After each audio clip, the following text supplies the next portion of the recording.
ঝিঙা দিয়ে রুই মাছের ঝোল যদি এখনও এইভাবে যদি না খেয়ে থাকেন তাহলে এই ভিডিওটি আপনার জন্য। উপমশলায় এমন সুস্বাদু ঝোল হবে যে সবাই বারবার ভাত চাইবে। চলুন শুরু করি। এত কম মশলায় যদি এত মজাদার খাবার তৈরি করা যায়, তাছাড়া এই গরমের জন্য স্বাস্থ্যের জন্য খুবই উপকারী। স্বাস্থ্যের জন্য উপকারী খাবার আমরা কেনই বা খাবো না? স্বাস্থ্যের জন্য উপকারী খাবার অবশ্যই আমাদের খেতে হয় দিনে একবার হলেও। তাই সবসময় ফাস্টফুড কিংবা জাঙ্ক ফুড আমরা খেয়ে থাকি, কিন্তু ঘরোয়া এই পদ্ধতির সহজ রেসিপি আমরা কেনই বা তৈরি করে খাবো না? মাছটা রেডি করে রেখেছিলাম, এখন আমি মাছটা ভালো করে ভেজে নেব। গরম কড়াইয়ে তেলে ছেড়ে দেওয়ার সাথে সাথে কেমন ধোঁয়া উঠে গেছে, তার মানে আমার পারফেক্ট মাছ ভাজি হবে আজকে। মাছ ভাজি করার জন্য ঠিক এইভাবে গরম পাতিলে গরম তেলের মধ্যে ছেড়ে দিলে মাছ ভাজাটা অনেক সুন্দর হয়। অনেকেই রান্না করতে গিয়ে ভালো করে মাছ ভাজতে জানে না, কিংবা মাছ ভাজতে গিয়ে ভেঙে যায়, এই ধরনের ঘটনা ঘটে থাকে। এর জন্য সহজ একটি আইটেম, একটা ট্রিক্স শিখিয়ে দিলাম আজকে। ট্রিক্সটি হলো, ভালো করে কড়াইটা আগে গরম করে নিতে হবে, তারপর ওখানে প্রয়োজন মতো হালকা আঁচে তেলটা ঢেলে দিতে হবে। পর্যাপ্ত পরিমাণে তেলটা গরম হলে তারপর না আমরা মাছটিতে হলুদ, লবণ আর শুকনো মরিচের গুঁড়ো লাগিয়ে রেখেছিলাম, সেই মাছগুলো গরম তেলের মধ্যে ছেড়ে দেব। মাছগুলো নিচের অংশ ভাজা না হওয়া পর্যন্ত আমরা সেই মাছ কোনো মতে উল্টিয়ে নিব না। মাছ উল্টিয়ে নেওয়ার পূর্বে খেয়াল করতে হবে নিচের অংশ আমার ভালো করে ভাজা হয়েছে কিনা। ভালো করে ভাজা না হলে অবশ্যই সেই মাছ উল্টানো পরিপূর্ণভাবে না করলেই ভালো। মাছ যখনই উল্টাতে যাব তখনই খেয়াল রাখতে হবে নিচের অংশ আমার সুন্দর করে লাল লাল খয়েরি কালার ভাবে ভাজা হয়েছে কিনা। যদি দেখা যায় যে নিচের অংশ ভালো করে অনেক সুন্দর লাল লাল খয়েরি আর বাদামি কালার ভাজা হয়ে গেছে, ঠিক তখনই একটা কাঠি নিয়ে, চামিচ নিয়ে মাছটিকে ভালো করে উপরি অংশের দিকে ঠেলে তারপর হালকাভাবে উল্টে দিতে হবে।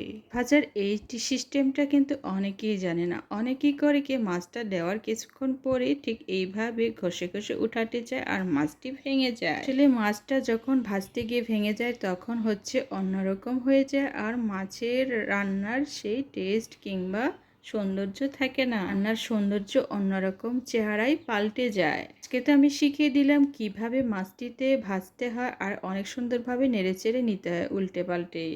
কেউ যদি এই সিস্টেম অবলম্বন করে তাহলেই মাছটা অনেক সুন্দর করে পরিপূর্ণ করে ভাজা হয়ে যাবে। ভাজা মাছটি এইবার আমি ভালো করে উল্টে পাল্টে ভেজেও নিয়েছি। এখন আমি এটা উঠিয়ে নেব একটা সুস্থ, সুন্দর, সবল, পরিষ্কার একটি বাটিতে। মাছ ভাজা উঠানোর জন্য যে বাটিতে ব্যবহার করব সেটা অবশ্যই যেন শুকনো বাটি হয়, আর শুকনো বাটিতে মাছটা ভাজা অবস্থায় রেখে দিলে অনেক লম্বা সময় পর্যন্ত মাছটি করকরে আর মচমচে থেকে যায়। যখন প্রথম রান্না করেছিলাম আমার ঠিক এই ভুলটাই হয়েছিল। করকরা করে মাছ ভাজতে গিয়ে ভাজাটা ঠিকই হয়েছে, কিন্তু আমি যে বাটিটা নিয়েছিলাম সেই বাটিটা ছিল সামান্য একটু পানি দিয়ে ভিজা অবস্থায়। পরবর্তীতে আমার মাছটা নরম হয়ে গিয়েছিল। এখন তো আমি পাকা রাঁধুনি হয়ে গেছি। এখন কিভাবে তেল দিতে হয় রান্নায়, কিভাবে পেঁয়াজ দিতে হয়, আর কিভাবে মাছগুলো অনেক সময় লম্বা সময় পর্যন্ত করে রাখতে হয়, সব ধরনের টেকনিক আর ট্রিক্স শিখে গেছি। আর আমি অন্যকেও এখন অনেক সুস্থ আর সুন্দর সাবলীলভাবে শেখাতেও পারি। এই ধরনের লম্বা আত্মবিশ্বাস আর দীর্ঘ বিশ্বাস এখন আমার মধ্যে আছে। যে কেউ যদি বলে যে আমি রান্না পারি না, তাকে আমি অনেক সুন্দরভাবে শেখাতেও পারি। তার মানে এখন আমি পাকা রাঁধুনি হয়ে গেছি। পাকা রাঁধুনি যেটুকু সামর্থ্য আর শক্তি আর মনোবল দিয়ে রান্না করে, সব ধরনের সাবলীল ক্ষমতাই এখন আমার ব্যক্তিগতভাবে সব কিছুতেই আছে। রান্নার জন্য যে মাছটি ভেজেছিলাম সেই মাছটিতে আমি উঠিয়ে ফেলেছি, আর পেঁয়াজটাও এখন আমি অনেকটা বাদামি কালার করে ভেজে নেব। যে তেলটা আমি দিয়েছি সেই তেলের মধ্যে, আর পেঁয়াজটা তো ভাজাই হয়ে গেছে, একটু রসুনটাও দিয়ে দিচ্ছি। সময় আমি সব ধরনের মশলাগুলো বেটে নেই, কিন্তু আজকে আমি রসুনটা থেতলে নিয়েছি, শিলপাটায় বেটে নেইনি। কম মশলায় অনেক সুন্দর, অনেক যত্নকরভাবে রান্না করতে অনেকটাই আনন্দ লাগে। সবসময় চটকদার মশলা খেতে খেতে কেমন জানি হয়ে গেছে, আর গরমের সময় কম মশলা খাওয়া স্বাস্থ্যের জন্য খুবই উপকারী। শরীরে অনেক গরম হয় গরমকালে, আর অনেক ঘেমে যায় মানুষজন, শরীরে পর্যাপ্ত পরিমাণে পানি কম থেকে যায়, কারণে আমাদের কিছুটা হলেও ঝোল খাবার খেতে হয়, আর ঝোল খাবার খেলে শরীরে অনেক স্বস্তি আর আরামও পাওয়া যায়। মশলা কষিয়ে নেওয়ার জন্য আমি পানিটাও দিয়ে দিয়েছি। এইবার এই পানিটা দিয়ে আমি হালকা পাতলা যে মশলাগুলো রেডি করেছি, জিরা, আদা বাটা, রসুন বাটা আর এইগুলো দিয়ে আমি এখন মশলাটা কষিয়ে নেব। মশলা কষানোর পর্বটা আমার খুবই ভালো লাগে, কারণ এটি করে আমার তরকারির রং আর রূপ চেহারা সম্পূর্ণ বদলে যায়। এখানে আমি মরিচের গুঁড়ো, হলুদের গুঁড়ো, জিরা বাটা, আদা বাটা, রসুন বাটা এগুলো দিয়ে দেব। আজকে রান্নায় আমি হালকা করে ধনিয়া গুঁড়োটাও দিয়ে দেব। ধনিয়া গুঁড়ো আজকে ইদানিং আমার খুব ভালো লাগে, কারণ এটা রান্নাকে আরও ঘনত্ব করে, ঝোলটা আরও খেতে সুস্বাদু করে। অল্প সময়ের মধ্যে এই সহজ রেসিপিগুলো করতে না খুবই ভালো লাগে, আর পরিবারের সদস্যরা অনেক মজা করে খায়, এতে মনের শান্তি পাই। শান্তিগুলো আসে আমার রান্নাঘর থেকে, কারণ রান্নাঘরটা আমি অনেক সুন্দর যত্ন সহকারে অনেকটা সময় নিয়ে এইখানে আমি কাজ করি, আর এখানে আমার ভালোবাসা থাকে। মশলাগুলো দিয়ে দেওয়ার ফলে এখন আমার কষানি আর মশলাটা অনেকটা কালারফুল হয়ে গেছে, তার মানে আমার রান্নার রং রূপ পরিবর্তন হওয়া শুরু করেছে। আমি এখন ভালো করে কষিয়ে নেব, আর সাথে আমার যে সবজি ঝিঙে সেটাও আমি টুকরো টুকরো করে রেখে দিয়েছিলাম, সেগুলো এখন কষিয়ে নেব অনেক আনন্দের সাথে। এগুলো খেতে তো অনেক ভালো লাগে, আমার তো খুব পছন্দের। অনেকে কি করে অনেক পুরো ঝিঙা খেয়ে থাকে, এটা ছিল কচি ঝিঙে। দিয়ে নেড়েচেড়ে এটা আমি ঢাকনাটাও দিয়ে দিয়েছি, আর ঢাকনাটা দিয়ে দেওয়ার ফলে ঝিঙের মধ্যে মশলা, লবণ সবকিছু সিদ্ধ হবে, আর ঝিঙেটাও অনেকটা নরম হয়ে যাবে। গরমের মধ্যে ঝিঙের হালকা পাতলা ঝোলটা শরীরের জন্য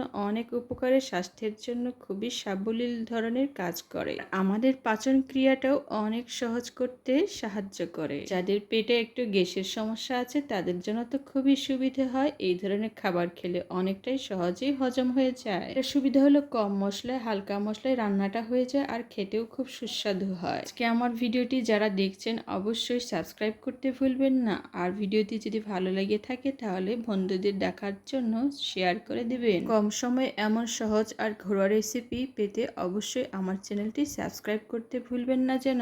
ঢাকনাটা দিয়ে দেওয়ার ফলে সবজিটা আমার অনেকটাই নরম হয়েছে, আর এখন একটা চামচ দিয়ে ভালো করে আমি এটা নেড়ে চেড়ে নেব। মধ্যে আজকে আমি আরেকটা পুষ্টিকর জিনিস অ্যাড করেছিলাম, সেটা হচ্ছে কাঁঠালের বিচি। কাঁঠালের বিচিগুলো ছোট ছোট সাইজে কুচি কুচি করে আমি রেডি করে রেখে দিয়েছিলাম। এটি তরকারি ঝোলটাকে আরো নমনীয় করবে, আর আরো অনেক মজাদার রেসিপি তৈরি হবে। এই ধরনের হালকা পাতলা ঝোলের মধ্যে এই ধরনের কাঁঠালের বিচি দিতে আমার খুবই ভালো লাগে, কারণ কাঁঠালের বিচি ঝোলটাকে অনেক টেস্টিফুল করে তোলে। এখন আমি আমার ভেজে রাখা মাছগুলো আমি সবজিতে দিয়ে দিব, আর যেটুকু আমার ঝোল প্রয়োজন সেটুকু অবশ্যই আমি ঝোলটা নিয়ে নেব। মাছগুলো দিয়ে দেওয়াতে এখন আমি আমার শান্তি পাচ্ছি, কারণ এইটা এখন আমার অনেক মজাদার ঝোল হবে।